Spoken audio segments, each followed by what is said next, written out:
Hello, welcome to Sophie&Co. I'm Sophie Shepard-Natze. Protests over the killing of Michael Brown have been dominating in the United States headlines, but this isn't an isolated incident. Just this month, the police have killed a black boy with a toy gun in Cleveland, and another black man in New York was shot for no reason. Is police violence getting out of control, and can it be linked to racism in the police? Michelle Gross from the Communities United Against Police Brutality is my guest today.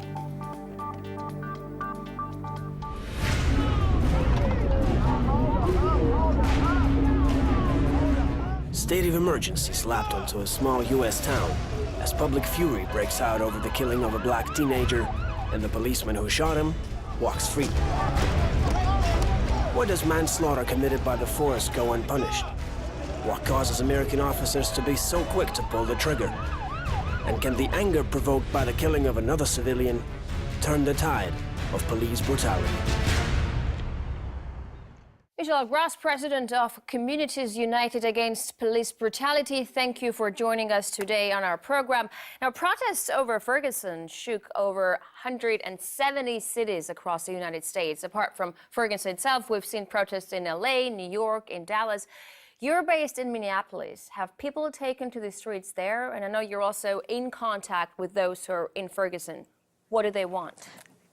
Correct. Yes, we did have a very large protest. Several thousand people were out. We had called for an event the day after the grand jury decision, and many thousands of people turned out for the action. And we were able to give people a lot of information about what is wrong with the grand jury process. We were able to educate a lot of people and actually spur them to, take on more actions now, because there is much to do. There is much to do that needs to happen. Now, the court's decision not to charge police officer Darren Wilson with the killing of Michael Brown, it's outraged half of the country. Is there a reason not to trust the grand jury's judgment? Yes, there's very much a reason not to trust this process. In a criminal or in a judicial setting, what happens in a court setting is that you have two sides. You have, a defense attorney. If it's a criminal prosecution, you have a defense attorney and you have a prosecutor. And so, you've got two sides. It's a crucible in which there's an adversarial process and facts come out through that process. In this situation, you had one man playing both roles.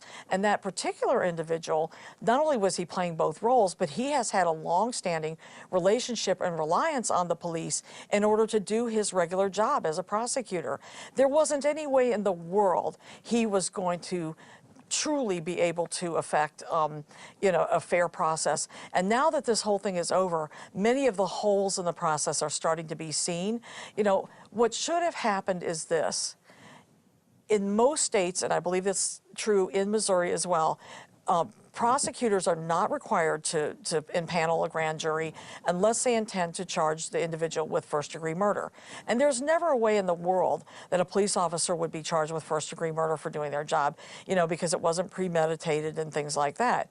So, there wasn't even a reason to call a grand jury. What should have happened is that these various witnesses that he said may or may not be reliable or whatever, should have been able to be in front of a jury, and a real jury, an actual jury that had been vetted by the community and so forth.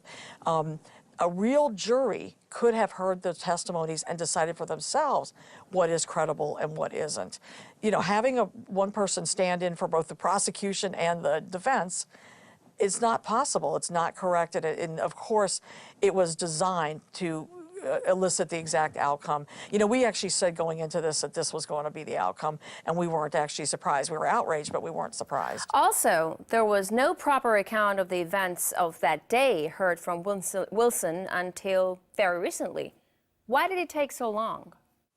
That's correct. And part of it is this.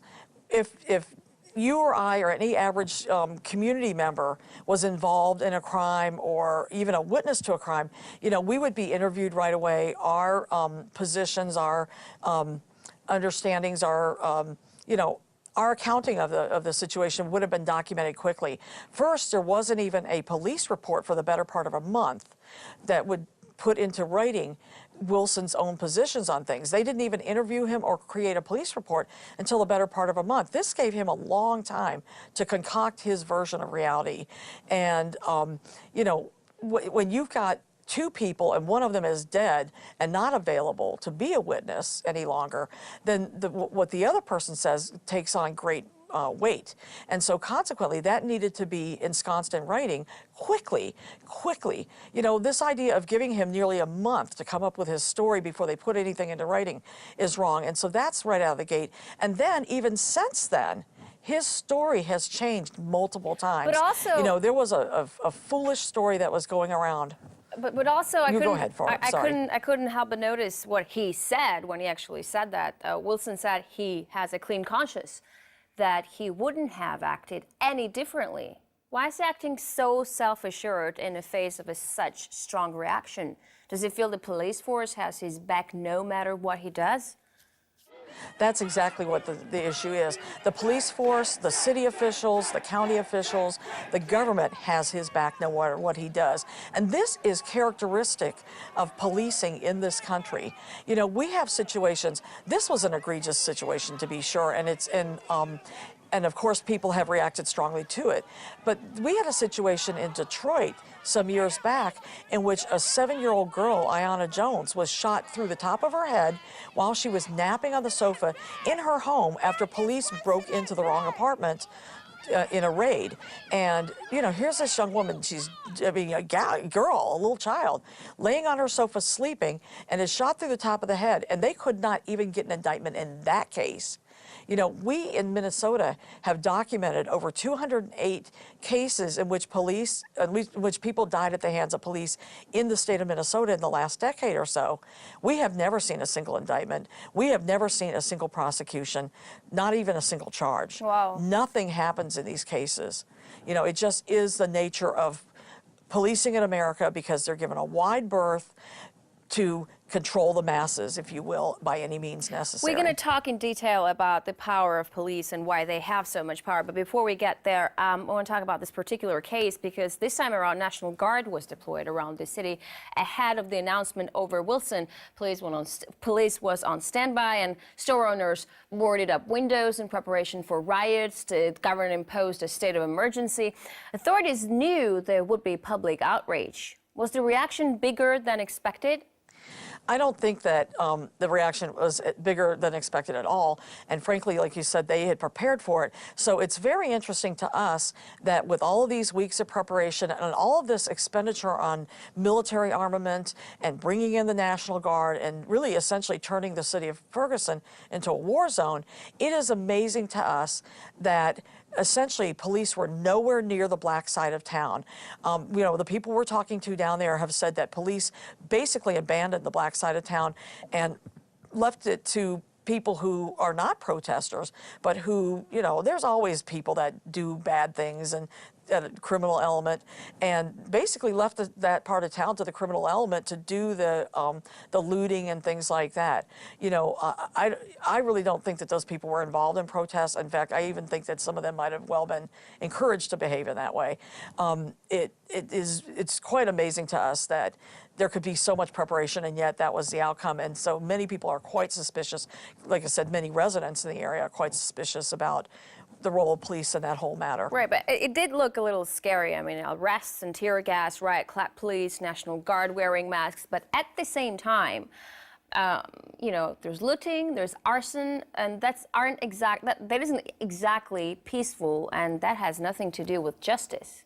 Was police using too much force still, you think? Well, I do think this. They set people up by saying, we're going to make some space for people to protest peacefully. And when they clamped down on peaceful protest almost immediately, you know, telling people get out of the street and shooting tear gas at people if they didn't move fast enough and all of these kinds of things, they set up a situation in which they encouraged rioting to occur. And moreover, again, I believe that the people that were involved in the looting and the burning were not the protesters, that these were people that the police basically sort of gave a free-for-all to, and to make the protests look bad. I truly do not believe that they are connected, and I believe that from my conversations with people on the ground in Ferguson. You know, I'm pretty convinced that this was something where they literally, police just pulled out of a particular area, said, you know, let the criminals do what they want to do, and then that will, you know, muddy things up and make the protests look bad. Mm-hmm. Now, Ferguson is an example of a police department which is predominantly white, and most officers live far from the black communities they serve. How big of a problem is the cultural and mental gap between the black communities and the white police force? To be sure, that is a huge issue. It happens in just about everywhere. We have it the same way in Minneapolis, where largely suburban white police officers are essentially an invading army in, you know, black neighborhoods or Latino neighborhoods, other communities of color. And there's often misunderstandings culturally and things like that. Those things could be taught to people, how to interact more respectfully with other cultures. The issue is there isn't a will for it. In this community, I can definitely speak to that. We have a lot of officers. You know, we actually have a problem with some of the officers in our police force being members of the KKK. You know, the Ku Klux Klan, the white supremacist organization. We have officers who are racially insensitive. We have officers who, you know, carry their prejudices into work with them. And while, you know, you can't control what's going on in individuals' minds, and any organization, it's the job of the head of the organization to control the culture of the organization. And what we have in this town is a failure on the part of leadership to control the culture of the organization. Mm-hmm. And I think that's very much the same thing in Ferguson. You know, when you have a majority black town that's, you know, run by, you know, that's policed by white officers, these kinds of things are bound to happen. So I'm just thinking, wouldn't it make more sense to hire black officers to work with the black community? It would be just easier for them to build trust with the members of this community, which is obviously lacking in Ferguson. You know, this is one kind of a solution, but in the end, black officers shoot black people also. It isn't the only solution by a long shot. Much of it, again, has to do with the culture of policing itself and the leadership of police forces that does not control that culture. You know, much of what you have to do, just like any workforce, is you have to set the expectations for your employees, let them know what's appropriate and what conduct is going to be accepted by the by the agency. Clearly, these conducts that are being accepted, they're not disciplined, and therefore you end up with the same problems. Michelle, we take a short break right now, but when we come back, we'll continue talking about the deteriorating culture of policing in America with Michelle Gross from the Communities United Against Police Brutality group. Stay tuned.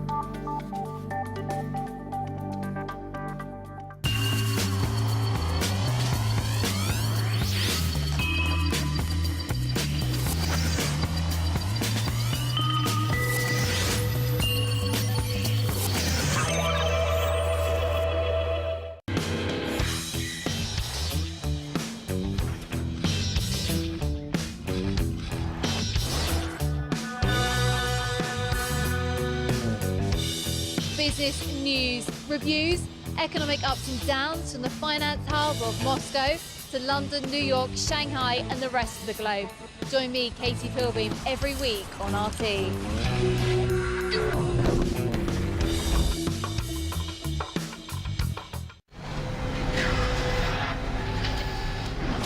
Welcome to the future.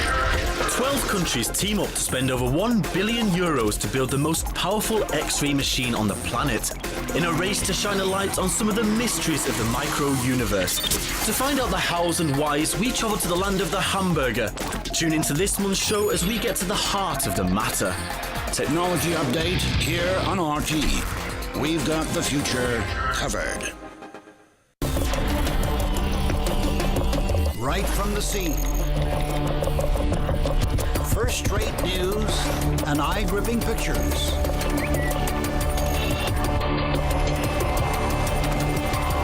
On our reporters' Twitter and Instagram.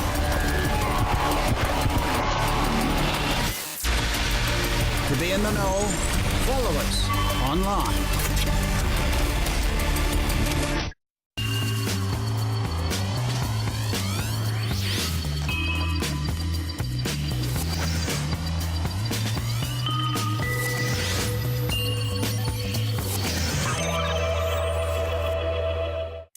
we're back with Michelle Gross from Communities United Against Police Brutality, talking about the protests in Ferguson, the impact of the shooting of Michael Brown, and the closing gap between the military and the police in the United States. But talking about the culture of policing, in Darren Wilson's interview on ABC, we kept hearing him say, "My training kicked in." How come the training kicks in and 12 shots are being fired? Are police officers just trained to shoot? Shouldn't they be trained to arrest people, not to kill them? Well, that is a huge problem.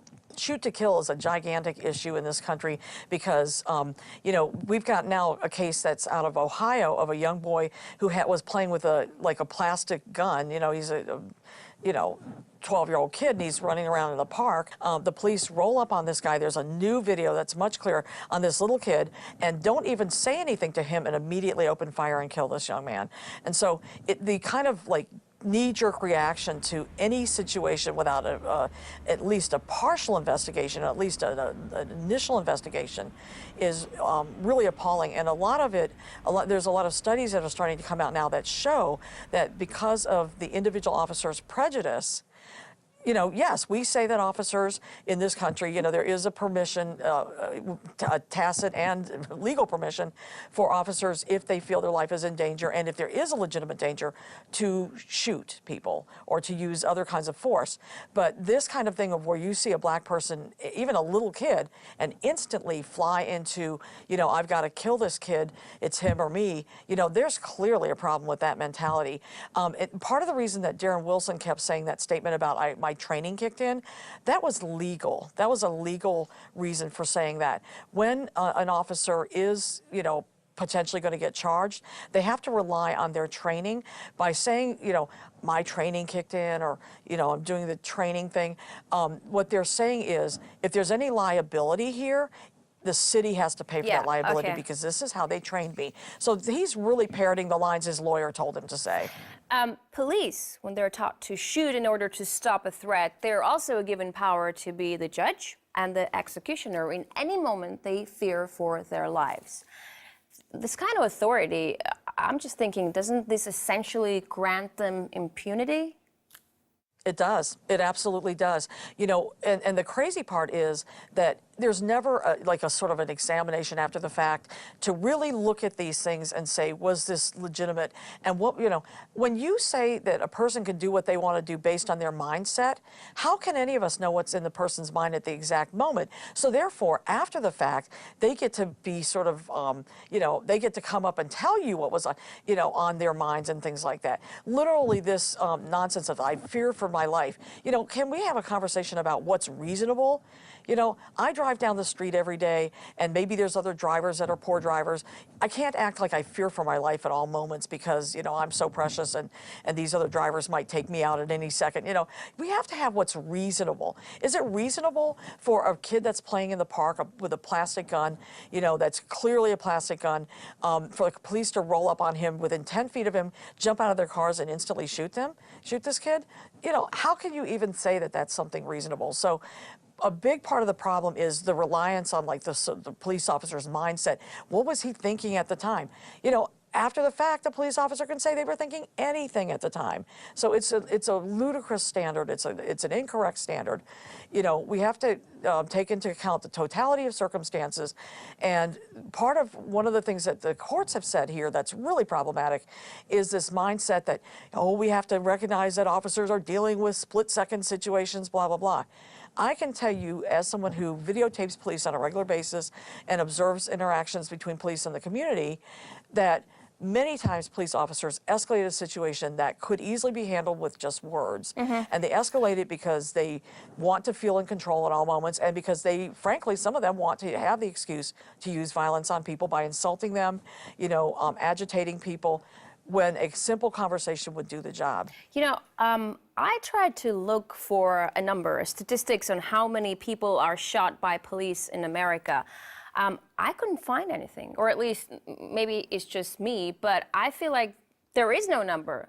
Why is there no hard statistics? on how many people are killed by police in America? I'm going to tell you that it's not you, and it's definitely by design. You cannot get this data no matter how hard you try. The FBI was tasked with actually keeping this data over 20 years ago, and they have never, ever done it.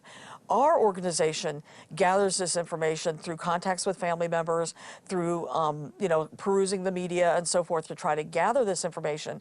And so we have a fairly good list of people in our own area that we maintain on our website. But it is very difficult to get this data because, again, unless you're an organization that's working very hard to track it, there is no central repository for this information. People are trying to put that together, but I mean, a reliance on the community to do that is kind of ludicrous when the FBI should have been doing this all along. And again, I think it's quite by design. People are, would really be appalled at the level of killings in this country by police, and what I feel is an epidemic of police brutality and police killings of community members. It's funny you mentioned FBI because, on the other hand, I did get something from the 2012 FBI crime race report. This report shows that the majority of people killed by police are actually white. Is it true to say people of color are more likely to be victims of police violence? Our organization, from our historical perspective, and again, we're a local organization based in Minneapolis, St. Paul, Twin Cities. Our organization receives, and we operate a 24-hour hotline to receive police complaints. And roughly 60% of the calls we get are from African American folks on our hotline. So our local experience is that people of color are more likely to be the victims of police brutality. But in terms of police killings, we have not said that blacks are the majority of killings. In some areas, that's true. In the state of Minnesota, however, whites are the majority of people killed by police, probably because this is, frankly, a very white state. The Twin Cities is a much more ethnically diverse area, but the state as a whole is a very white state. So it would make some sense that you would see more white people killed by police in Minnesota. Let's talk a little bit how the police in states is being militarized. Used military equipment is being given to police departments all over the country. You have big army toys designed for use in actual wars that are given to some departments. Why is this happening? What does the police need this for? They don't need it, and it's an expensive boondoggle. It's almost as if, if the feds are going to give it to us, we've just got to take it.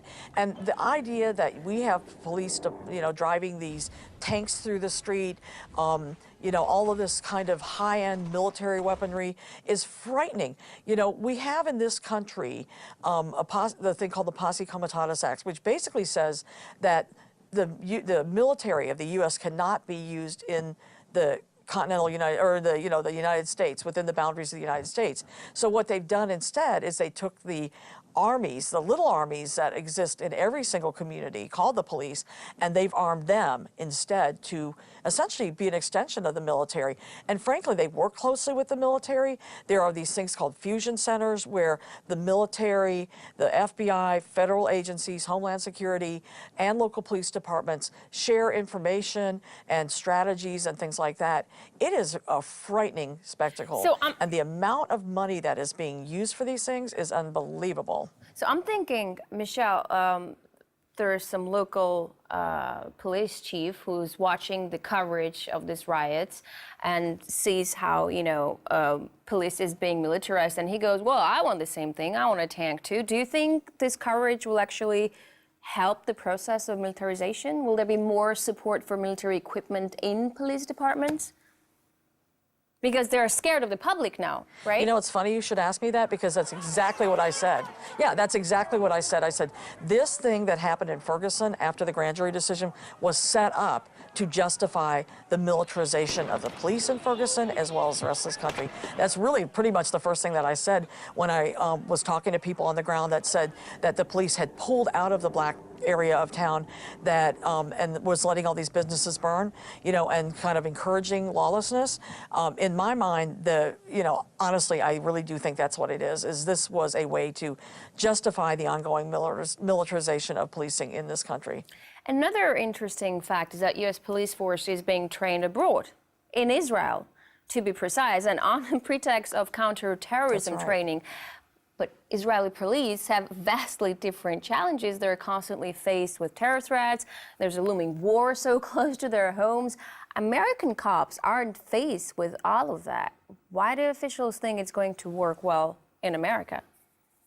You know, that is a very deep topic. I would venture to say that the Israeli military creates a lot of the situation that they deal with, and to kind of take our cues or our training from those situations is ludicrous. We don't have that kind of thing going on the ground here. It shows you the mentality of police in this country, that they think that they need to get trained to take on people in our communities in the same way that the Israeli army takes on, Palestinians in Gaza. It's really appalling, and it's bad training, it's racist training, and it's unnecessary and inappropriate training. You know, when you are talking about trying to build trust, it's kind of funny. People always want to talk about that, building trust and things like that. How do you come from a place like that and build any sort of trust at all? There's no way in the world that treating people like they're, like everybody's out to get me and everybody's a terrorist and everybody's, I've got to look around my back and watch my back. That mentality, again, is completely antithetical to any kind of policing that is going to involve building trust in the community. Completely antithetical to it. Thank you so much for your interesting perspective, for your insight. We were talking to Michelle Gross from Communities United Against Police Brutality. We were talking about the unfortunate case in Ferguson, the riots that it entailed, and also the culture of policing in America. That's it for this edition of Sophie&Co. I will see you next time.